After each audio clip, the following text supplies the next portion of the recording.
Right now, as you watch this screen, a crisis is unfolding thousands of the miles away that is quite deciding how much you live, pay for your food tomorrow.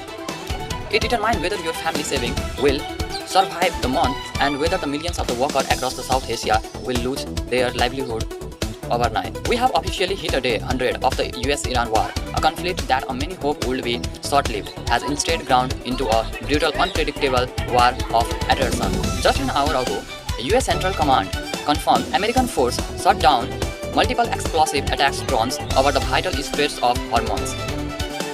In a retaliation, missiles strike targeted military and the maritime assets across the Kuwait and the Bahrain. The fragile ceasefire are collapsing. The diplomatic channels are failing, but this isn't just a story about the mile east of Washington. This is a global domain effect.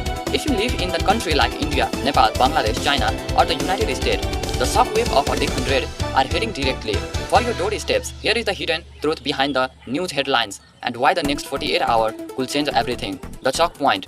To understand why this matters to you, we have to look at the teeny narrow stretch of water, the Strait of Hormuz. Infographics detailing the flow of the oil to a major Asian economics. For China, the world manufacturing the powerhouse, this strait is an absolutely lifeline, wedging release on a steady flow of the Gulf, crude to keep its colossal industrial engine running. With a maritime access constantly threatened by a drone warfare and ship seizures, China faced a looming industrial slowdown that could disrupt a global supply chain for everything from a smartphone to automobiles.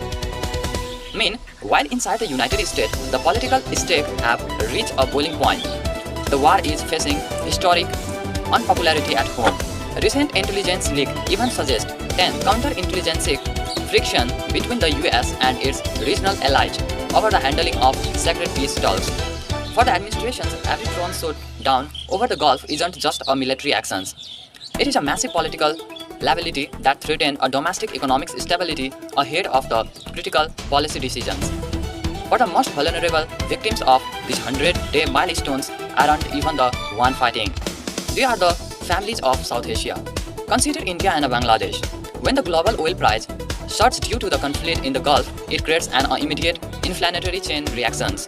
When diesel cost rises, the price of the transporting rises, vegetable and the medicine across the border spike instantly.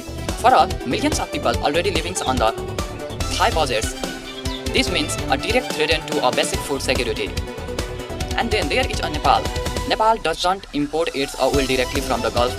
It buys refined fuels from the India. But the Nepal's economy relies on an entirely different, incredible, fragile lifelines, remittance. Millions of young Nepali, Indian and the Bangladeshi citizens live and work across the Gulf nations, in Qatar, Saudi Arabia, the UAE and the Kuwait. They sweat in extreme conditions to send money back home to pay for their children's education, build homes, and keep their homes country's economics afloat. If the war expands deeper into the Gulf, it won't just help the shipping lanes, it will force the massive evacuations of the millions of the South Asia migrant workers, cutting off the economic's lifeblood of entire nation.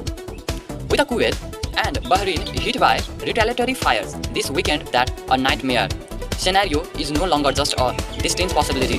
The safety of these workers is now directly tied to the decisions made in a military command room half a world away. The broken promise of peace. What makes a day 100 so tragic is how incredibly close the world came to avoiding it. Delegations have been meeting instantly in a Cairo, trying to patch together a ceasefire agreement. A deal was on the table. It promised to de-escalate the shipping lanes, secure reasonable borders, and allow a vital humanitarian aid to follow.